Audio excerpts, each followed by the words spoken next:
స్తోత్రములు. దేవుని నామానికి మహిమ కలుగును గాక. అల్లరి చేయకుండా కూర్చోండి. పరిశుద్ధ గ్రంథము నుండి ఫిలిప్పీయులకు రాసిన పత్రిక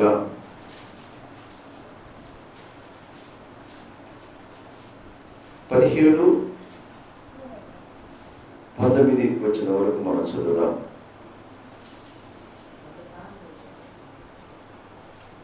ఫిలిప్పీయులకు రాసిన పత్రిక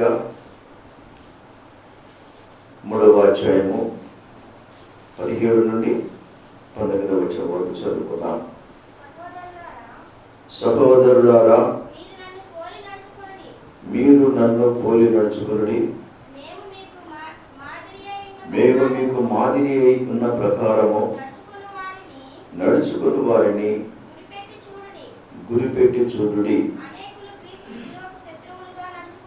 అనేకులు క్రీస్తు శిలువకు శత్రువులుగా నడుచుకొనుచున్నారు. వీరిని గూర్చి మీతో అనేక పర్యాయములు చెప్పి ఇప్పుడును ఏడ్చుచూ చెప్పుచున్నాను, నాశనమే వారి అంతము, వారి కడిపే వారి దేవుడు.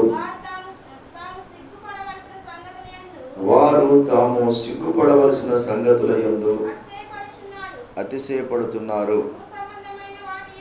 భూ సంబంధమైన వాటి యందే మనసునుంచుచున్నారు. చాలు, ప్రార్థించుకుందాం. పరిశుద్ధుడానికి వందనాలు. కలుపును ప్రభువా, మీ పాద సన్నిధికి వస్తుండగా మీ కృపా హస్తాలు ఎత్తిబట్టి అర్థమయ్యే రీతిగా మాకు బోధించి వినగలిగిన ప్రభువా, మరి చెవులు గ్రహించగలిగిన హృదయము మాకు దయచేయమని యేసు నామమున అడిగి పొందుకున్నాం తండ్రి, ఆమేన్. దేవునికి స్తోత్రం చెల్లిద్దాం. కాబట్టి ఇక్కడ వాక్య భాగాన్ని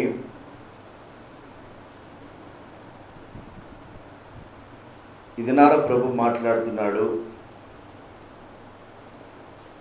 మనం చేసేది భక్త్యా నటన? మనం చేసేది అంటే పాటిస్తున్నామా నటిస్తున్నామా? అంశం ఏంటి? పాటిస్తున్నామా నటిస్తున్నామా? ఇక్కడ నటిస్తున్న వారి గురించి పరిశుద్ధాత్మ దేవుడు పౌలు గారి ద్వారా వ్రాయించబడిన మాటలు ఇవి. ఏంటి అని మనం ఆలోచన చేస్తే ఇక్కడ దేవునికి వ్యతిరేకులుగా జీవిస్తున్నారు, దేవునికి వ్యతిరేకులుగా ఉంటున్నారు అని పౌలు భక్తుడు ఇక్కడ చెబుతాడు. ఎవరు వీరు? వ్యతిరేకంగా ఉండేదంటే బయట వారి గురించి వ్రాయటం లేదు, కానీ సంఘములోనే ఉంటూ ఒక చీడపురుగులాగా తయారైపోయి పంటలో చీడపురుగు పడితే పంటంతా నాశనమై పోతుంది.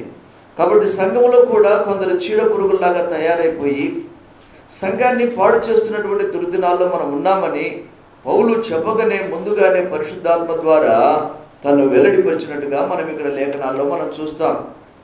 కాబట్టి ఇక్కడ చెప్పబడిన వాక్య భాగాన్ని మనం పరిశీలన చేస్తే అనేకులు క్రీస్తు శిలువకు శత్రువులుగా నడుచుకొనుచున్నారు. అంటే ఈనాడు నటించేవారు కొందరైతే పాటించేవారు కొందరు. వినండి జాగ్రత్తగా. నటించేవారు కొందరు, పాటించేవారు కొందరు. కాబట్టి పాటించేవారు ఖచ్చితంగా ఆశీర్వాదాన్ని పొందుతారు. పాటించేవారు యేసుక్రీస్తులో అద్భుతాలు చూస్తారు. పాటించేవారి జీవితం ఎప్పుడు కూడా ఆనందకరంగా సంతోషకరంగా ఉంటుంది. దేవునికి స్తోత్రం. జాగ్రత్తగా వినండి. దేవుడు అనేక సార్లు మాట్లాడతాడు. ఆయన వాక్యం ద్వారా మాట్లాడతాడు, దర్శనాల ద్వారా మాట్లాడతాడు, సావుల ద్వారా మాట్లాడతాడు.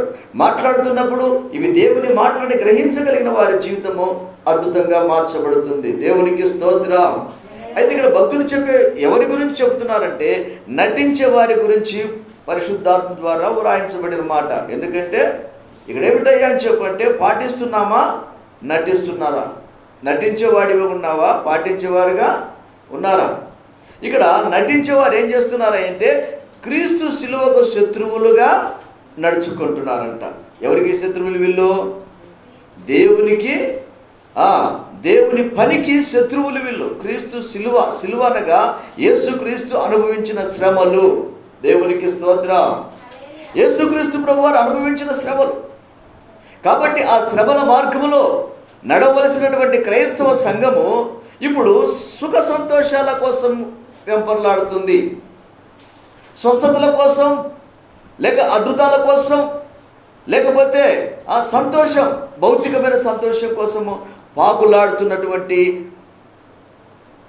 విశ్వాసులమని చెప్పుకొని జీవిస్తున్నటువంటి తరములో మనము ఉన్నాం. పేరుకు మాత్రము విశ్వాసులే, కానీ వారి జీవితాల్లో విశ్వాసము లేని జీవితం. దేవుని మీద విశ్వాసం లేదు, లోకం మీద విశ్వాసం ఉంది, మనుషుల మీద విశ్వాసం ఉంది, భౌతిక విషయాల మీద విశ్వాసం ఉంది. కనుక ఆ వాటికి ప్రాధాన్యత ఇస్తున్నారు, కానీ దేవుని మీద, దేవుని మనసు మీద, దేవుని శక్తి మీద వారు గ్రహింపు లేని వారుగా ఉన్నారని భక్తుడు అక్కడ స్పష్టంగా వ్రాయించాడు. దేవునికి స్తోత్రం.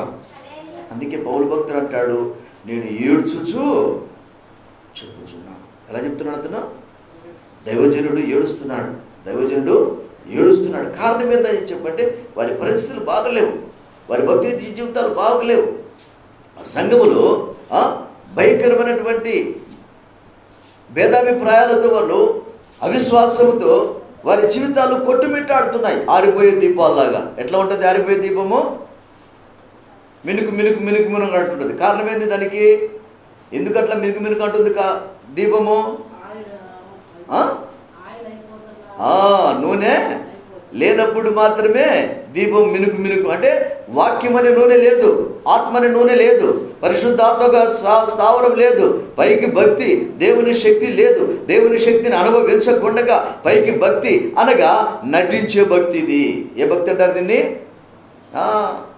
నటించే భక్తి. అది ఆశీర్వాదకరం కాదు, అది నెమ్మది ఇవ్వదు. తాత్కాలిక నెమ్మదినిస్తే ఇవ్వచ్చునేమో, కానీ ఖచ్చితంగా దాని ద్వారా మూల్యం చెల్లించాలి. ఏమంటాడు కింద భక్తుడు 19వ వచనం చివరి వచనంలో ఏమంటున్నాడు? నాశనమే వారి అంతము. అంత భయంకరమైన మాట. నాశనమే వారి అంతం. ఈనాడు ప్రపంచం అంతా గమనించినప్పుడు కొట్టుమిట్టాడుతుంది. మినుకు మినుకు మినుకు మినుకు మనకని భక్తిహీనతలోనికి దిగజారిపోతుంది. విశ్వాసులను, సేవకులను, సేవకురాళ్లను, సువార్థికురాళ్లను, కొన్ని కుటుంబాలు, కొన్ని పరిస్థితులు కొందరిని గమనించినప్పుడు ఆత్మతో ప్రారంభిస్తున్నారు. ఎట్లా ప్రారంభిస్తున్నారు? ఆత్మానుసారంగా ప్రారంభిస్తున్నారు. చివరికి వారి యొక్క భక్తి ఏమవుతుందంటే శరీర సంబంధులుగా మారిపోతున్నారు. మాట అంటే లోబడరు, దైవజనుడు చెప్పిన మాటలు, దైవజనుడు చెప్పినట్టు నడుచుకోరు. కాబట్టి ఇక్కడ దేవుని వాక్యంలో మనం పరిశీలన చేస్తున్నప్పుడు అతను అంటాడు, ఆ భక్తుడు అంటున్నాడు అక్కడ, ఏడ్చుచూ చెబుతున్నాను అంటాడు. ఏమంటాడు? ఏడ్చుచూ చెబుతున్నాను అంటాడు. దేవునికి స్తోత్రం, హల్లెలూయా. ఈ భక్తిని ఏమంటారయ్యా చెప్పంటే నటించే భక్తి కలిగిన వారి గురించి మనం ఇక్కడ చదువుకుంటున్నాం. అట్లాగే చూడండి, రోమీయులకు రాసిన పత్రికలో మనం ఒక మాట అక్కడ చూస్తాము. రోమీయులకు రాసిన పత్రిక 16వ అధ్యాయము. ఈ వాక్యం అట్లాగే పట్టుకోండి. రోమీయులకు రాసిన పత్రిక 16వ అధ్యాయము 17వ వచనం కూడా మనం చూస్తే చాలా విలువైనటువంటి విషయాలు నటించే వారి జీవితంలో కనిపించడం మనం చూస్తాం. ఇక్కడ చదవండి. సహోదరులారా, మీరు నేర్చుకున్న బోధకు వ్యతిరేకముగా భేదములను, ఆటంకములను కలగచేయు వారిని కనిపెట్టియుండునని మిమ్మల్ని బతిమాలుతున్నాను. దేవునికి స్తోత్రం. ఎవరి వీళ్ళు ఏం చేస్తారు? ఎవరి వీళ్ళు వ్యతిరేకంగా అక్కడేమంటున్నారు? భేదాభిప్రాయాలు కలగజేస్తున్నారు. ఇంకేం చేస్తున్నారు? పైన ఏముంది అక్కడ? ఆటంకాలు. దేవుని పని జరగకుండా, దేవుని విశ్వాసంలో ఎదగకుండా, దేవుని శక్తిని పొందుకోకుండా, దేవుని ఆత్మచేత నడిపించబడకుండా, దేవుని అభిషేకము చేత నింపబడకుండా వీరి జీవితాల్లో ఏంటయ్యా అని చెప్పంటే ఆటంకంగా కల్పిస్తున్నారు. వారి గురించి వాళ్ళు ఏమంటారు? బతిమలాడుతున్నాడు. ఏం చేస్తున్నాడు? బతిమాలుకుంటున్నాడు. ఇందాకేం చేశాడు? ఏడుస్తున్నాను అంటున్నాడు. ఏమంటాడు దైవజనుడు? నిజంగా దైవజనుడికి ఏడుపు తప్ప ఏం మార్గం కనిపించట్లేదు. బతిమాలుకోవడం తప్ప బతిమాలుకోవాల్సి వస్తుంది. ఎవరి కోసమో? ఎవరి మేలు కోసమో? ఒక దైవజనుడు బతిమలాడేది, అయ్యా మందిరానికి రా, అమ్మ మందిరానికి రా, ఆశీర్వదించబడతావు, ప్రభుని దీవిస్తాడు, వీటికంటే మిగటంగా శ్రేష్టమైనది నువ్వు పరలోకము చేరతావు. పరలోకంలో ఆ ఉన్నతమైన స్థితిలో నువ్వు ఉండడానికి, ఆ బహుమానాలు పొందుకోవడానికి ఈ లోకంలో శ్రమలు వచ్చిన శ్రమలనే సిలువలను వెతుకొని ప్రభువును వెంబడిస్తున్నప్పుడు ప్రభు అన్యాయస్తుడు కాడు. ప్రభు అన్యాయస్తుడు కాదు. ఆయన మాట ఇచ్చి తప్పే దేవుడు కాదు. కాబట్టి అటువంటి దేవుని వెంబడిస్తున్నటువంటి విశ్వాసి, నీ భక్తి నటించే భక్తిగా ఉందా? ఈ రాత్రి ప్రభు నీ గురించే మాట్లాడుతున్నాడు. నటన ఎంతో కాలమో నటన సాగుద్దా? నటన ఎంతకాలం లేరా ఈ నటన అంటారు. ఈమె నటన ఎంతకాలం? నటించేవారిని ఎంతకాలం చూస్తాడు దేవుడు? కొంతకాలం చూస్తాడు. చూసి తీసి పక్కకు పడేస్తాడు నటించేవారి విషయంలో. కాబట్టి ఇక్కడ దేవుని వాక్యము చూస్తే పరిశుద్ధాత్మ దేవుడు అనేకులు భేదాభిప్రాయాలు సంఘములో కలగ చేస్తున్నారు. దైవజనుడి మీద తిరుగుబాటు చేస్తున్నారు. తిరుగుబాటు తత్వం. దైవజనుడు అంటే లెక్కలేని తత్వం. దైవజనుడి మాట దేవుని మాటని ఒకనాడు పొగిడినోరులే. మా దైవజనుడు ప్రార్థన చేస్తే మా కుటుంబం కట్టబడిందన్నోళ్ళే. మా దైవజనుడు ప్రార్థన చేస్తే మాకు పిల్లలు పుట్టారని, మా దైవజనుడు ప్రార్థన చేస్తే మాకు ఆశీర్వాదం కలిగిందని, మా దైవజనుడు ప్రార్థన చేస్తే మేము అన్ని విధాలా క్షేమకరంగా ఉంటున్నామని చెప్పిన వారి జీవితాలు ఏమైపోతున్నాయి అని చెప్పంటే చివరికి వారు అవిశ్వాసంలోకి వెళ్ళిపోయి నటనా జీవితంలోకి వెళ్ళిపోతున్నారు. ఎక్కడికి వెళ్తున్నారు? నటించేవారుగా ఉండిపోతున్నారు. మనం చేయగలిగింది ఏం లేదు. కాబట్టి నా ప్రియమైన దేవుని సంగమా, వందనాలు.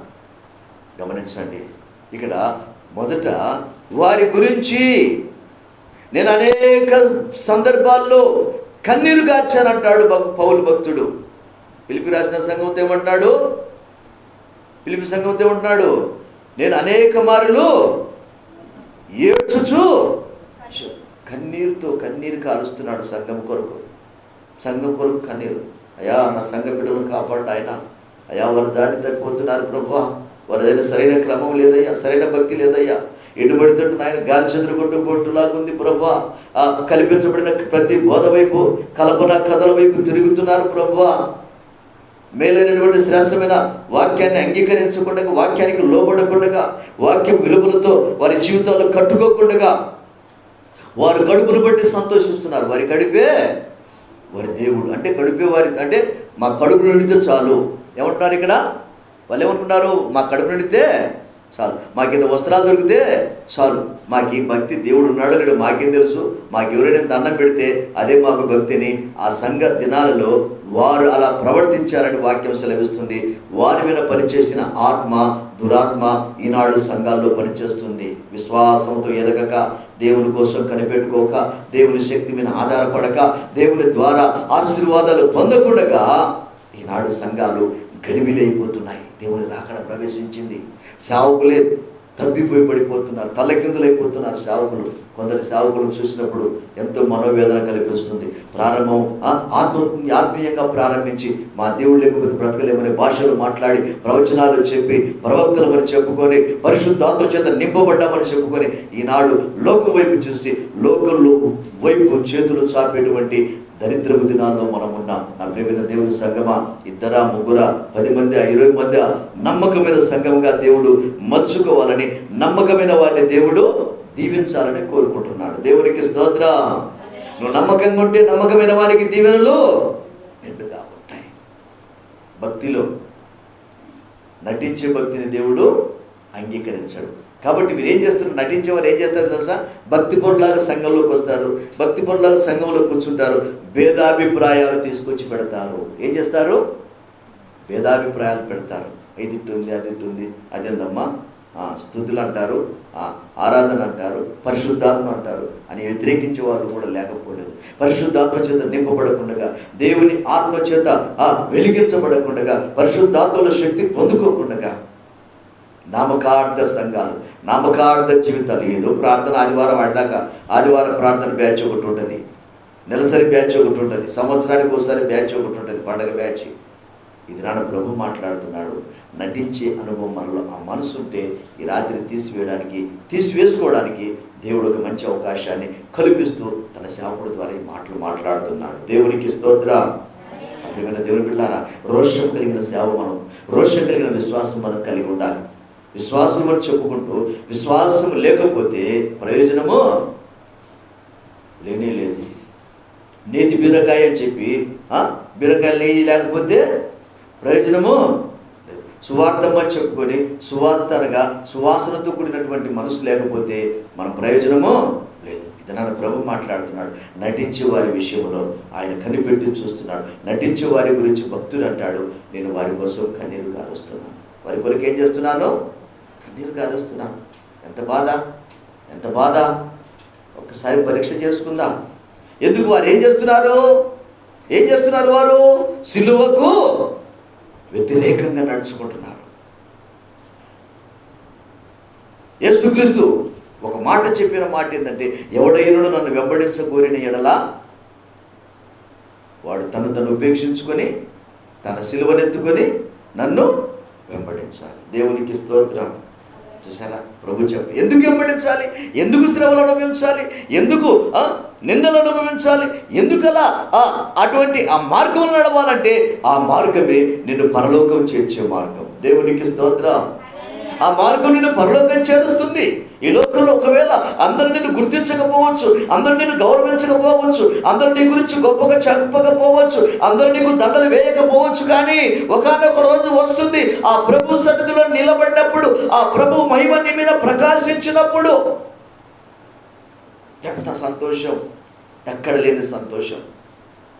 ఇది నాన్న ప్రభు మనతో స్పష్టంగా మాట్లాడుతున్నాడు. దేవుని వాక్యాన్ని మనం పరిశీలన చేస్తే, నా ప్రియమైన దేవుని సంగమా, మాట మనం చూస్తే ఏమంటున్నాయి అని చెప్పంటే, అట్టివారు మన ప్రభువు క్రీస్తుకు కాక, చూసారా, అట్టివారు 18లో ఏముంది? అట్టివారు మన ప్రభువైన క్రీస్తుకు కాక తమ కడుపునకే దాసులు, వారు ఇంపైన మాటల వలనను ఇచ్చకపు మాటల వలనను నిష్కపటుల మనస్సులను మోసపుచ్చుచున్నారు. ఏం చేస్తున్నారు? మోసం, కపటపు మాటలు, కళ్ళబొల్లి మాటలు, ముసలమ్మ ముచ్చట్లు. మా ప్రియమైన దేవుని బిడ్డ, నిజంగా ప్రభువుని దర్శించాడా? నిజంగా ప్రభువు నువ్వు అంగీకరించావా? నిజంగా ప్రభువుని వెంబడించడానికి నేను తీర్మానం చేసుకున్నావా? ఒకనాడు నువ్వు ఎలాగున్నావో తెలియదు, కానీ ఈనాడు నా ప్రభు లేకపోతే నేను బ్రతకలేనన్న ఒక నిశ్చయత నువ్వు కలిగి ఉన్నట్లయితే నీ జీవితము గొప్ప ధన్యకరం. దేవునికి స్తోత్రం. ఎందుకంటే ఇక్కడ ఈ సంఘములో, రోమా సంఘంలో మనం చూస్తే దేవుని వాక్యములు ఏమున్నది అని చెప్పంటే, వారు ఏమంటారంటే, ఇంపైన మాటల వలనను ఇచ్చకపు మాటల వలనను నిష్కపటుల మనసులను మోసపుచ్చుచున్నారు. ఏం చేస్తున్నారు? మోసపుచ్చుతున్నారు. జాగ్రత్త, మోసగాళ్ళు బయలుదేరారు. నాన్న వాక్యమే సెలవిస్తుంది. అంతేనంటారన్నమాట. నా మాటలు కాదుగా, వాక్యం. ఇచ్చక మాటలు అంటే మాయ మాటలు, బిత్తర మాటలు. భక్తి వేరు, భక్తిలో శక్తి ఉంది, భక్తిలో శక్తి ఉంది. నువ్వు విశ్వసిస్తే, నువ్వు ప్రభుని అడిగితే, ప్రభు దగ్గర నువ్వు మొరపెడితే, ప్రభు పాదాలు పట్టుకుంటే, ఆత్మ చేత నీవు ఆత్మలో ఆరాధన చేస్తే దేవుడు నీ జీవితంలో అద్భుతాలు చేస్తాడు. దేవునికి స్తోత్రం. ఆయనకు అసాధ్యమైంది ఏది లేదు. కాబట్టి నా ప్రియమైన దేవుని బిడ్డ, జాగ్రత్తగా మోసపోవద్దని వాక్యం సెలవిస్తుంది. ఏం సెలవిస్తుంది?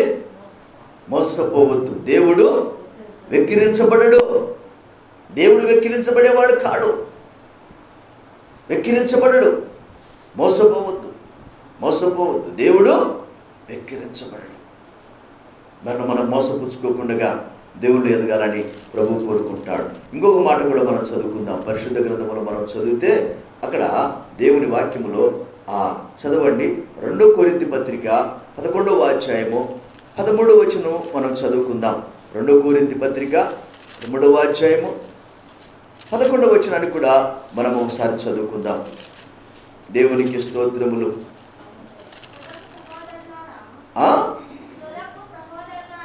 తుదకు సహోదరులారా, ఎక్కడ చదువుతున్నామా?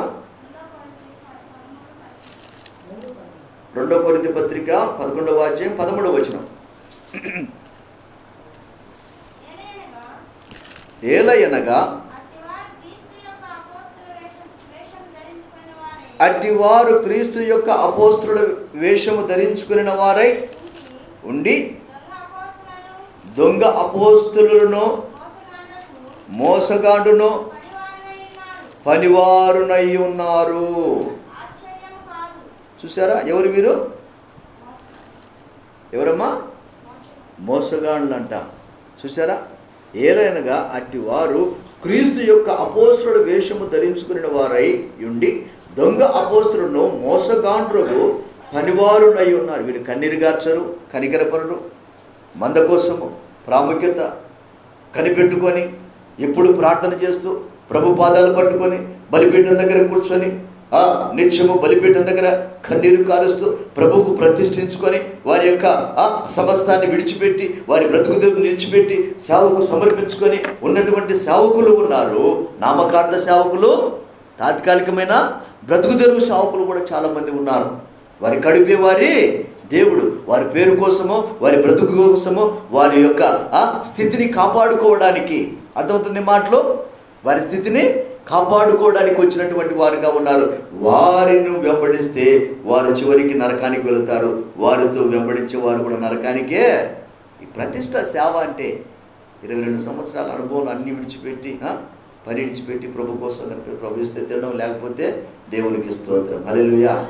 ప్రభు ఇస్తే తినడం, ప్రభు ద్వారానే పోషించబడ్డం, ఇది సేవకుల యొక్క లక్షణాలు. ప్రభు ద్వారానే ప్రభువును ఆనుకొని జీవించడము విశ్వాస యొక్క లక్షణం. దేవునికి స్తోత్రం. కాబట్టి ఇక్కడ మనం చదవబడిన మాట చాలా చక్కని మాట, అది చాలా ఇష్టమైన మాట. దేవుడు పరిశుద్ధాత్ముడు మనతో మాట్లాడుతున్నాడు. వారు ఏం చేస్తున్నాడు? దొంగ అపోస్తులు మోసగాండ్రు పనివారునై ఉన్నారు. చూసారా? ఇది ఆశ్చర్యము కాదు, సాతాను తానే వెలుగుదూత వేషము ధరించుకొనుచున్నాడు గనక. చూసారా? ఎవడు వీడు? వెలుగుదూత, సాతాను. సాతాను బయలుదేరాడు. సాతాను సంబంధులు, సాతాను సహమం దేవుని రాజ్యము కట్టకుండా ప్రతిష్ఠితులను అవమానపరుస్తూ, ప్రతిష్ఠితులను అదిగో గౌరవించక, లెక్క చేయక సేవను పాడు చేసేటువంటి వ్యక్తులు, వాళ్ళు ఎక్కువ వెంబడిస్తారు. అంతేనా? అమ్మ నీకు పిల్లలు పుడతారు, అమ్మ నీకు కలిసి వచ్చింది సో చెప్పి వాళ్ళు ఎక్కువ వెంబడిస్తున్నారు. ఇది నాన్న రక్షణ వాక్యం చెప్పి వారిని అంగీకరించే వాళ్ళు లేరు. అమ్మ నువ్వు పరలోకం చేస్తావంటే నాకేం తెలుసు పరలోకం అంటున్నారు. ఏమంటారు? నాకేమి, నీకిదే పరలోకం తిరిగిపోతుంది, నువ్వెందుకు ప్రభు దగ్గరికి వస్తున్నావు, నువ్వెందుకు మందిరానికి వస్తున్నావు, అనవసరం లేదు, రానవసరం లేదు. నీవు పరలోకం చేరాలంటే ప్రభు మందిరానికి రావాలి. ఆ తర్వాత ఎన్ని చిన్న చిన్న విషయాలు, చిన్నవి, నీవు ఇల్లు కట్టుకోవాలన్న చిన్న విషయం, పెళ్లి చేయాలన్న చిన్న విషయము, ప్రభు దృష్టిలో నీకు ఏది కావాలన్న అవన్నీ కూడా దేవుని దృష్టిలో చాలా చిన్నవి. దేవునికి స్తోత్రం. అతి ప్రాముఖ్యమైనది నువ్వు పరలోకము. దేవునికి స్తోత్రం. కాబట్టి పరలోకం కోసం నువ్వు కనిపెట్టి ప్రభు సన్నిధిలో పాదాల దగ్గర పశ్చాత్తాప హృదయముతో కన్నీటితో నీవు నిత్యము దేవుణ్ణి స్తుతించే అనుభవం నేర్చుకోవాలి. ఇది పెద్దవారు చేసే పని, పిల్లలు చేసే పని ఇది. కానీ పిల్లలకి ఇది అర్థమవుతాయి మా బోధ, పిల్లలకు అర్థం కాదు. పిల్ల శాస్త్రాల బోధ ఇది పిల్లలు అనుకుంటారు ఇదేందో ఏదో చెబుతున్నారు వాళ్ళు, మనం ఏదో వింటున్నాం. అదే పెద్దలకైతే ఖచ్చితంగా అర్థమవుతుంది. ఏదైనా సరిలేకపోతే సరి చేసుకుంటారు. సరిగా ఉన్న వాళ్ళు ఇంకా సంతోషిస్తారు. దేవునికి స్తోత్రం. ఇంకా సంతోషిస్తారు. ఈ వాక్యం నాకు కావాలి, ఎందుకంటే ఈ వాక్యాన్ని అనుసరిస్తున్నాను, ఈ వాక్యాన్ని వెంబడిస్తున్నాను, ఈ వాక్యము శ్రమల మధ్య నడుస్తున్నారు, ఈ వాక్యాన్ని కలిగి ఉన్నారు, ఈ వాక్యము నన్ను బలపరుస్తుంది, ఈ వాక్యము నన్ను శక్తితో నింపుతుంది, ఈ వాక్యము నాకు ఆశీర్వాదకరంగా ఉందని విశ్వసిస్తారు. దేవుళ్ళు ఇంకా సంతోషిస్తారు. దేవునికి స్తోత్రం. ఎక్కువ సంతోషిస్తారు. చాలామంది జీవితాలు ఏం లేకపోయినా నాకు ప్రభు ఉంటే చాలండి అంటారు. దేవునికి స్తోత్రం. చాలామంది ఏం చేస్తారంటే ఏం ప్రభు లేండి, ప్రభు ఉంటే ప్రయోజనం ఏది, నాకేం లేదంటారు. ఏమి లేదే. నా ప్రియ దేవుడు, ఇది నాడు చాలామంది భయంకరంగా ఒక ప్రతిష్ఠిత సేవకులను అవమానపరిచేవారు బయలుదేరారు. ఎందుకు ఈ విషయం చెప్తున్నాను? అంతేనంటారా కాదంటారా? పార్ట్ టైం ఫుల్ టైం, ప్రతిష్టే, బలిపీఠము, ప్రార్థన, సన్నిధి. నా ప్రియమైన దేవుని పిల్లలు, ఎందుకు విషయం చెప్తున్నానంటే ఇక్కడ కపట మనుషులు, కపట వేషధారులు, వీళ్ళెవరు? నటించే భక్తి అంటారు. మన అంశం ఏంటి? నటించే భక్తి. మన భక్తి ఏం భక్తి? నటించే భక్తిని గురించి ఇప్పుడు మనం ధ్యానం చేస్తున్నాం. కాబట్టి నా ప్రియమైన వాళ్ళారా, ఇంకో మాట చదువుకుందాం. దేవుని వాక్యములో ఆ భక్తుడు అంటున్న మాట చాలా స్పష్టమైనటువంటి విషయాలు మనకు దేవుడు తెలియపరిచాడు. కాబట్టి వీరు దొంగలు వస్తున్నారు, జాగ్రత్త. ఎవరు వీళ్ళు? దొంగలు వస్తున్నారు. మూడవది గమనించినట్టయితే ఆ గలతీ రాసిన పత్రిక 6వ అధ్యాయము 12వ వచనాన్ని మనం చదువుకుందాం. ఎందుకంటే నా ప్రియమైన వాళ్ళ దేవుని వాక్యం మన కోసం రాయబడి ఉంది. శరీర విషయమందు చక్కగా అగపడు గోరు వారెవరో వారు తమ క్రీస్తు యొక్క శిలువ విషయమై వినండి హింస సరే ఏందంటారు? చాలా చక్కని మాట అది. ఏలయనగా చూసారా ఏమనుంది అక్కడ?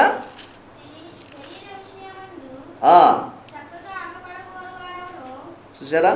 శరీర విషయమందు చక్కగా అగపడగోరు వారెవరో వారు తాము క్రీస్తు యొక్క శిలువ విషయమై హింస పొందకుండుటకు మాత్రమే సున్నతి పొందవలనని మిమ్మలను బలవంతము చేస్తున్నారు. దేవునికి స్తోత్రం. వీరెవరు? దొంగ అపోస్తులుడు, దొంగలు వీళ్ళు, దోసుకుని వాళ్ళు. మీరు ఎట్టుంటేనేమిలే, మీరు ఎక్కడ తిరిగితేనేమిలే, మీరు ఏం చేస్తేనేమిలే, మందిరానికి వస్తే చాలు, మందిరంలో కాసేపు కూర్చుంటే చాలు, యేసుప్రభు దేవుడు అంటే చాలని సమర్థించి బోధించేవారు ఉన్నారు. వీరు క్రీస్తు శిలువను శ్రమలను బోధించరు, క్రీస్తుని వెంబడించడము బోధించరు. ఖచ్చితంగా తీర్పు ఉంది ఒకరోజు. ఆ తీర్పులో నిలబడతాం. ఆ న్యాయాధిపతి దగ్గర ఆ తీర్పులో మనం నిలబడినప్పుడు, దేవుడు మన వైపు చూసినప్పుడు ఖచ్చితంగా బలా నమ్మకమైన దాసుడా, దేవునికి స్తోత్రం, బలా నమ్మకమైన మంచి దాసుడా, ఈ కొంచెంలో నువ్వు నమ్మకంగా ఉన్నావు, ఈ కొంచెంలో నీతిగా బతికావు, ఈ కొంచెంలో నిజాయితీ కలిగి ఉన్నావు, ఈ కొంచెంలో నీవు విశ్వాసము కలిగి జీవించావు, అనేకమైన వాటిని స్వతంత్రించుకో. దేవునికి స్తోత్రం. ఎస్ నా ప్రియమైన దేవుని సేవ ఈనాడు భయంకరమైనటువంటి స్థితిలోనికి దిగజారిపోయింది. ఎక్కడ బట్టినా సిగ్గుపడాల్సింది పోగొట్టి సిగ్గుపడట్లా అంతేనంటారా? ఇప్పుడు దాన్ని ఉన్నారు, వస్త్రాలు లేకుండా ఒకడు వెళ్తున్నాడు. వాడే అబ్బాయి వస్త్రాలు లేకుండా వెళ్తున్నారు, ఎట్టెట్ వెళ్తున్నావు అంటే వాడేమనవాలి? ఏమనాలాడు? చూసుకుని వాడేమంటాడమ్మా? వాడికి సిగ్గు అనిపించదు? అట్ట నాకు తెలియకపోయిన పరిగెత్తాడు కదా, దాముకోవడానికి పరిగెత్తి సిగ్గుపడాలా? బరేళ్ళు ఎవరు చూస్తే నాకే నేను బాగానే ఉండాలే, మీరు అట్టే అంటారు, నాకు బాగానే ఉంది, మీకే కనిపించట్లేదు నా వస్త్రాలు, నేను వస్త్రాలు వేసుకున్నా అని చెప్పని అంటే ఇంక వాడు ఇంకా ఏమన్నేమంటాం మనము? ఏమి అర్థమవుతుందా? అంటే చాలామంది జీవితంలో మాకంతా తెలుసు అని దేవుని ఉద్దేశాలు తెలుసుకోక వారి ఉద్దేశాలు సంఘమైన రుద్దుతూ దేవుడు ఆశీర్వదిస్తాడు ఈ పాట పాడుతూ దేవుని సంఘాన్ని చెరిపేటువంటి చీడ పురుగులు బయలుదేరారు. కలుపు మొక్కలు సంఘములు అనగా సంఘమనే పొలములో చేరిపోయి ఇష్టానుసారంగా జీవిస్తున్నారు, చెప్పకుండా వెళ్ళిపోతున్నారు. కానీ వెళ్ళిన ప్రతి ఒక్కరూ న్యాయాధిపతి పీఠము దగ్గర నిలబడాలి. దేవునికి స్తోత్రం. ఈ రాత్రి మరణిస్తే ఖచ్చితంగా దేవుని సన్నిధిలో న్యాయ తీర్పులో నిలబడాలి. నీ జీవితంలో దేవుడిని అడుగుతాడు. లెక్క అడిగినప్పుడు నువ్వు సమాధానమో చెప్పాలి. సావుకుడు సమాధానం చెప్పాలి. ముందు ఏం చేశావు? నేను నా గొర్రెలు నీకు ఒప్పజెప్పాను, ఆ మందను ఏం చేసావు? ఎలా కాసావు? ఎక్కడ వదిలిపెట్టావు? ఎలాంటి మేత మేపావు? లేదయ్యా తీసుకెళ్ళి పొలాన పడేసాను, అయ్యేం వేస్తున్నాయి ఉంటే ఆయన ఏమంటాడు? బక్క చిక్కిపోయాయిగా, బక్క చిక్కిన గొర్రెలు అయిపోయాయి. వాక్యమో లేదు. ఒక కళ్ళెబొల్లి కబుర్లతో చెప్పావు, తీసుకొచ్చావు, సంఘం అని చెప్పావు, నేను ఒప్పజెప్పిన సంఘాన్ని పాడు చేసావని ప్రభు అంటాడు. కాబట్టి నా ప్రియమైన దేవుని సంఘమా, దేవుని వాక్యం సెలవిస్తున్న మాట ఏంటంటే, వీళ్ళు ఇక్కడ చాలా మంచి మాట భక్తుడు గలతీ సంఘంతో మాట్లాడుతున్నాడు. చక్కగా అగపడగోరు వారెవరో వారు తాము క్రీస్తు యొక్క శిలువ విషయమై హింస పొందకుండుటకు మాత్రమే, హింస పొందకుండా ఉండుటకు మాత్రమే. దేవునికి స్తోత్రం. హల్లెలూయా. మీకు కష్టాలు రావు, మీకు సమస్యలు రావు, ప్రభువుని నమ్ముకుంటే మీకు అంత బాగుంటుందని దరిద్రపు దొంగబోధ చేసి ప్రజలను చెప్పినప్పుడు నిజమే, బాగున్నప్పుడు మంచిగా ఉంటుంది, మా ప్రభు బాగుంటాడని. ఒకవేళ కష్టం వచ్చినప్పుడు వారు మరలా దిగజారి వెనక్కు వెళ్ళిపోతారు. అంత బాగుందనుకుని మేము మందిరానికి వచ్చాం, కానీ ఇదేంది బాగలేదు. అందుకే నేను చెప్తాను వాక్యంలో, ఖచ్చితంగా నీవు శ్రమల మార్గంలో నువ్వు పోబడాలి. దేవునికి స్తోత్రం. హల్లెలూయా. నీవు శ్రమల చేత కట్టబడాలి, శ్రమల చేత బలపరచబడాలి, శ్రమల చేత నీవు ఆత్మ సంబంధమైన సంఘముగా కట్టబడినప్పుడే దేవుని రాజ్యములో నీవు ఉంటావు. దేవునికి స్తోత్రం. కాబట్టి ఈ రాత్రి కాల సమయంలో పరిశుద్ధాత్మ దేవుడు మనతో మాట్లాడుతున్న మాట ఏమిటంటే, ఇక్కడ స్పష్టంగా ఆయన మాట్లాడుతున్న మాట, మనము దేవుని పిల్లలుగా దేవుని ఇంకొక మాట చెప్పి నేను ముగిస్తాను. కొలస్సీయులకు రాసిన పత్రిక 2వ అధ్యాయము 8వ వచనాన్ని కూడా మనం చదువుదాం. కొలస్సీయులకు రాసిన పత్రిక 2వ అధ్యాయం 8వ వచనం కూడా మనం చదువుదాం. వీరి జ్ఞానాన్ని గురించి ప్రదర్శిస్తారంట వీళ్ళు. ఆయనను, ఇక్కడ ఎవరిని? ఆయనను అనగా యేసుక్రీస్తు ప్రభువును అనుసరింపక. చూసారా, వీళ్ళేం చేస్తారు తెలుసా? ఈ నటించే బోధకులు యేసు ప్రభు కోసం కాదు వచ్చేది మందిరానికి, యేసు ప్రభు కొరకు కాదు వచ్చేది, యేసు ప్రభుని వెంబడించడానికి కాదు వచ్చేది. వీరెవరు? కేవలము వారి యొక్క పారంపర్య ఆచారాలు, వారి పితరులు, వారి తాతలు, వారి ముత్తాతల పేర్లు చెప్పుకొని వచ్చే బ్యాచ్ ఇది. ఎవరు వీళ్ళు? పారంపర్య ఆచారం. నా ప్రియమైన దేవుని బిడ్డలారా, అర్థమవుతుందా మీకు ఈ మాట? ఎవరు వీరు? ఆయనను అనుసరించక మనుషుల పారంపర్య ఆచారమును అనగా ఈ లోక సంబంధమైన మూల పాఠములను అనుసరించి మోసకరమైన నిరర్ధక తత్వ జ్ఞానము చేత మిమ్మును చెరపట్టుకొని పోవాడెవడైనా ఉండునేమో అని జాగ్రత్తగా ఉండమంటున్నాడు. దేవునికి స్తోత్రం. హల్లెలూయా, హల్లెలూయా. కాబట్టి నా ప్రియమైన దేవుని బిడ్డలారా, దేవుని పిల్లలమైన మన జీవితంలో విజయోత్సాహంతో దేవుని సన్నిధిలో మనం ఒకరోజు ఊరేగే రోజు ఒక రోజు ఉంది. దేవుని దూతలను మనం ఊరేగిస్తారు. ప్రభు రాజ్యంలో మనం ఉంటాం, ప్రభు ఉన్నతమైన పిలుపులో మనం ఉంటాం, ప్రభు గొప్ప అద్భుతముల మధ్య మనం ఉంటాం. ఈ లోకంలో నువ్వు చింతిస్తున్నావా? ఈ లోకంలో నువ్వు దిగులు పడుతున్నావా? ఈ లోకంలో నువ్వు కన్నీరు కారుస్తున్నావా? ఈ లోకంలో నువ్వు అగౌరవానికి గురి అవుతున్నావా? ఈ లోకంలో ఉండి యేసును వెంబడిస్తూ అనేకమైనటువంటి శ్రమలను అనుభవిస్తున్నావా? కానీ ఒకరోజు రాబోతుంది, ఆ రోజు దేవుడు నిన్ను గణపరుస్తాడు. దేవునికి స్తోత్రం. దేవదూతలు నిన్ను గణపరుస్తారు. దేవునికి స్తోత్రం. దేవుని సన్నిధిలో గొప్ప గొప్ప బహుమానాలు ఉన్నాయి, గొప్ప గొప్ప కిరీటాలు ఉన్నాయి. ఆ కిరీటాలు దేవుడు నీకు ఇవ్వబోతున్నాడు. దేవునికి స్తోత్రం. కాబట్టి చిన్న మంద భయపడవద్దు అని ప్రభు సెలవిస్తున్నాడు. చిన్న మందలో చేరిన నీ జీవితంలో నమ్మకంగా క్రీస్తు కోసం ఉన్నప్పుడు, నమ్మకంగా యేసును వెంబడించినప్పుడు, నమ్మకంగా ప్రభు కోసం నిన్ను ప్రతిష్ఠించుకున్నప్పుడు దేవుడు నిన్ను సిగ్గుపరచడు. నీవు నటించే భక్తి కాదు కానీ జీవించే భక్తి నువ్వు చేస్తున్నావు. దేవునికి స్తోత్రం. కాబట్టి నటించే భక్తి పరులు చాలామంది బయలుదేరారు సంఘాల్లో. భక్తి పరులు మనం చెప్పుకుంటూ, దేవుని భక్తి పరులమని చెప్పుకుంటూ, దేవుని శక్తిని ఆశ్రయించక ముసుగు వేసుకొని, వెలుగు దూతలు వేషము ధరించుకొని దేవుని సంఘాన్ని పాడు చేసేటువంటి, దేవుని సంఘాన్ని పాడు చేస్తున్నారు ఈనాడు. దేవుని నామాన్ని అన్యజనుల మధ్య దూషణ పాలు. వచ్చేవారు కూడా ఏదో ఆశించి వస్తున్నారు. వారి జీవితాలు మధ్యలోనే ఆగిపోతున్నాయి. విశ్వాసం మధ్యలోనే వచ్చి చూస్తున్నారు, బాప్టిజం తీసుకుంటున్నారు, పరిశుద్ధాత్మను పొందుకుంటున్నట్టు నటిస్తున్నారు, బాప్తిసం తీసుకున్నట్టు నటిస్తున్నారు, నమ్మకంగా మందిరానికి వచ్చినట్టు వస్తున్నారు, నమ్మకానికి వచ్చి దేవునికి ఇచ్చినట్టు నటిస్తున్నారు. కానీ వారి జీవితంలో ఏం లేదు, సరైన భక్తి లేదు. నా ప్రియమైన దేవుని బిడ్డారా, అందుకే భక్తుడు అంటాడు. మరొకసారి ఆ ఒక్క మాట చదువుకొని మనము ఈ వాక్యాన్ని ముగించుకుందాం. దేవునికి స్తోత్రం. ఫిలిప్పీయులకు రాసిన పత్రికలో మరొకసారి భక్తుడు అంటున్న మాట 3వ అధ్యాయంలో ఇక్కడ అంటాడు 18వ వచనంలో, అనేకులు క్రీస్తు శిలువకు శత్రువులుగా నడుచుకొనుచున్నారు.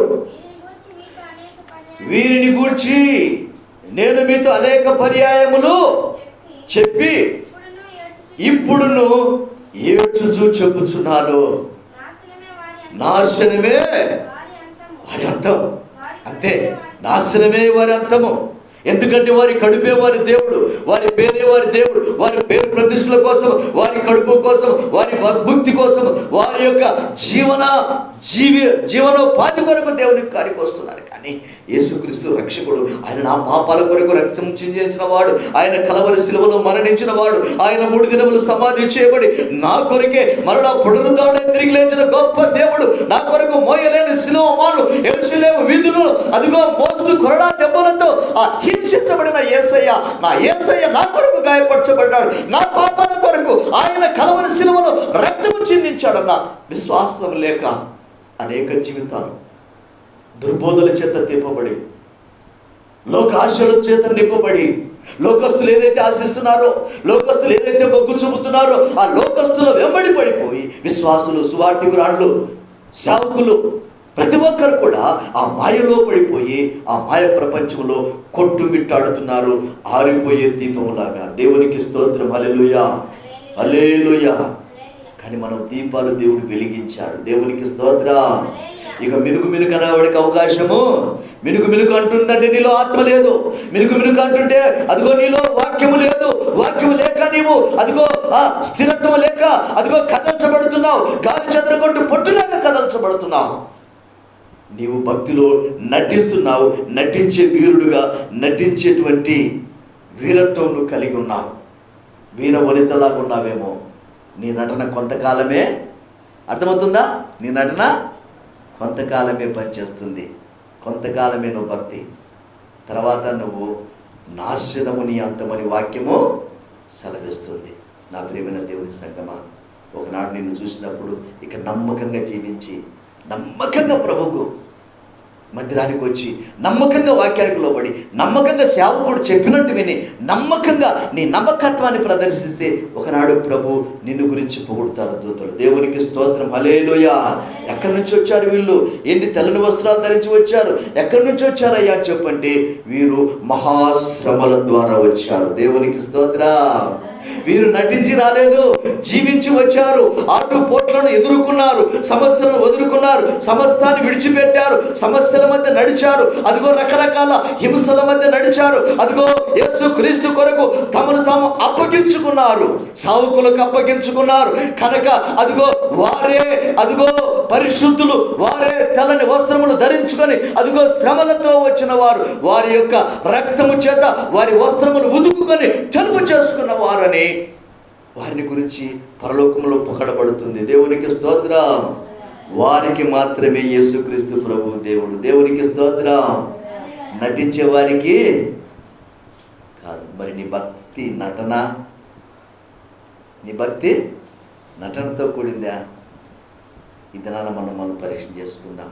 నీవు నటిస్తున్నావా, జీవిస్తున్నావా? మనం ఒకసారి పరీక్ష చేసుకుందాం. మోకరించి పరీక్ష చేసుకుందాం. ప్రభు స్పష్టంగా మాట్లాడి నీతోటి. నీకు అర్థం కాని భాషలో మాట్లాడలేదు ప్రభువాడు, అర్థమయ్యే రీతిలో మాట్లాడాడు. ప్రైజ్ ది లార్డ్, హల్లెలూయా, హల్లెలూయా. నోరు తెరిచి ఒక్కసారి ప్రభువా, నాలో ఏ చేదైనా వేరు ఉంటే తీసివే ప్రభువా అని. నా మధ్యకు దొంగ అపోస్తులను వచ్చి చెప్పి వచ్చేవారని, లేక అబద్ధ బోధకులు నేను గ్రహించగలిగిన ఆ జ్ఞాపక శక్తి, ఇదిగో తర్క జ్ఞానము చేత, తత్వజ్ఞానము చేత, వారికి ఉన్నటువంటి లోకబలమైన జ్ఞానము చేత అదిగో మాయమాటలు చెప్పేవారు నా దగ్గరికి వస్తే నేను గ్రహించగలను తండ్రి. దైవజనుడు ఎవరు కారో, ఎవరు ప్రతిష్ఠితులు కారో, ఎవరు ప్రభు కోసం సమర్పించుకున్నారో, ఎవరు సమర్పించుకోలేదు ప్రభువా నేను గ్రహించి ఆత్మ నాక్యమని ప్రభు ఈ రాత్రి అడుగు. దేవుని బిడ్డ, ప్రైజ్ ది లార్డ్, హల్లెలూయా. ఈ రాత్రి అలా అడిగినట్లయితే నేను నీ కోసం ప్రార్థించబోతున్నాను. నీ జీవితం కట్టబడులాగున దేవుడు అన్యాయస్తుడు కాదని చెప్పాను కదా. ప్రభు అద్భుతంగా నీ కుటుంబాన్ని కడతాడు, అద్భుతంగా నీ జీవితాన్ని కడతాడు, అద్భుతంగా ఈ వాక్యం వింటున్న నా ప్రియమైన సహోదరుడా నీ జీవితంలో అద్భుతం చేస్తాడు. కారణం ఏందో తెలుసా? నీవు ఎవరని గ్రహించి నిన్ను నీవు గాయపరుచుకొని వారిని నిందించవు, కానీ నిన్ను నువ్వు సరిచేసుకుంటూ, నీ లోపాలు సరిచేసుకుంటూ ప్రభు రాకడకు నువ్వు సిద్ధపడేవాడుగా ఉంటావు.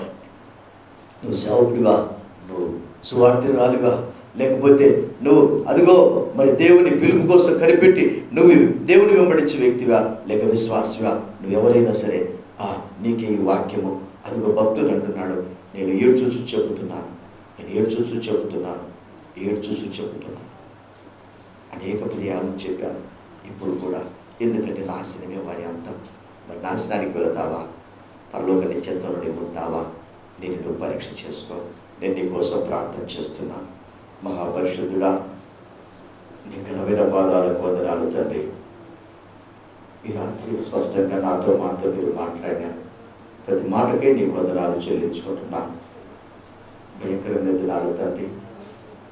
ప్రభువా, భక్తి పేరు చెప్పి నటిస్తూ అయ్యా మిమ్మల్ని అడ్డం పెట్టుకుని నాయన ఒకవేళ మా జీవితాల్లో మేము ఘనత పొందాలని ఆశిస్తున్నా అటువంటి దురాత్మ ఎవరిలోనే ఉన్నట్లయితే యేసు నామములో లయమైపోనుగా కానీ ప్రార్థిస్తున్నాను తండ్రి. ప్రతి బలహీనతను తొలగించండి. కుటుంబాలు మీరు కట్టండి. భార్యాభర్తల మధ్య సఖ్యత కుదిర్చండి. అదిగో తండ్రి, సంఘములో సమాధానం కలిగించండి. క్రైస్తవ సంఘం ఎక్కడైతే ఉంది ప్రభా, నీ బిడ్డలు ఈ వాక్యం వింటున్న వారెక్కడ ఉన్నప్పటికీ వారి జీవితంలో సమాధానము కలుగును కాకని ప్రార్థిస్తున్నాను. శ్రమలను తట్టుకునే మనసు వారికి అనుగ్రహించబడును కాకని ప్రార్థిస్తున్నాను. నా ప్రభు కృప చూపి మాటకు మాట మాట్లాడేవారుగా, వ్యతిరేకులుగా, అదిగో కుయుక్తులు పనేవారుగా, సంఘమును గలిబిలి చేసేవారుగా, సంఘములో చీడుపురుగులుగా ఉన్నటువంటి మనుషు ఎవరిలో ఉన్నట్లయితే యేసు నామములో అట్టి ఆత్మను గద్దిస్తున్నారు ప్రభా. విడిపించి సమాధానం కలిగించమని వారి బిడ్డలను, వారి కుటుంబాలను, వారి పశువులను, వారి పంటలను, వారికి కలిగిన సమస్తాన్ని దీవించమని సేవకుల కుటుంబాలను మీరు కట్టండి. ఘనమైన సేవ చేస్తూ నీ రాకడలో ప్రభా ఎత్తబడిన సంఘముగా సిద్ధపరచగలిగిన సేవకులు, రోషము కలిగిన సేవకులను లేవనెత్తమని ప్రార్థన చేస్తున్నారు ప్రభా. దీవించి ఆశీర్వదించమని సువార్థికురాళ్లను ప్రభా అటు రీతిగా బలపరచమని, సంఘ బిడ్డల విశ్వాసులను ప్రభా జీవించేటువంటి విశ్వాసులు, శ్రమలను ఎదుర్కొనే విశ్వాసులు, శోధనను తట్టుకునే విశ్వాసులు, అదిగో తండ్రి శ్రమల మార్గంలో నీ సన్నిధికి చేరడానికి సిద్ధపడిన విశ్వాసులను ఈ లోకంలో సిద్ధపరిచి అనేక జనాంగముగా మీరు ఆయన మార్చి దీవించమని ఈ పరిచయం మీరు జ్ఞాపకం చేసుకో ప్రభా. రేపుడంతా ఆదివారం ఆయన మరి 9 గంటలకే ప్రార్థనకు నీ ప్రజలను సమకూర్చిన ఆయన ఘనమైనటువంటి పరిచర్యను ఆయన ఆరాధన జరుగుటకు నీ కొరమోదయమని దీవించి ఆశీర్వదించమని ఈ కొద్ది ప్రార్థన ఏకీపించిన ప్రతి ఆత్మను మీరు బలపరిచి నేను అక్కడకు సిద్ధపరచమని మీరే ఘనత, మహిమ, ప్రభావం పొందమని మా ప్రియుడిను రక్షకుడైన యేసుక్రీస్తు అతి శ్రేష్టమైన నామములో వినయంతో బ్రతిమాలి అడిగి పొందుకునే నామము తండ్రి. ఆమేన్.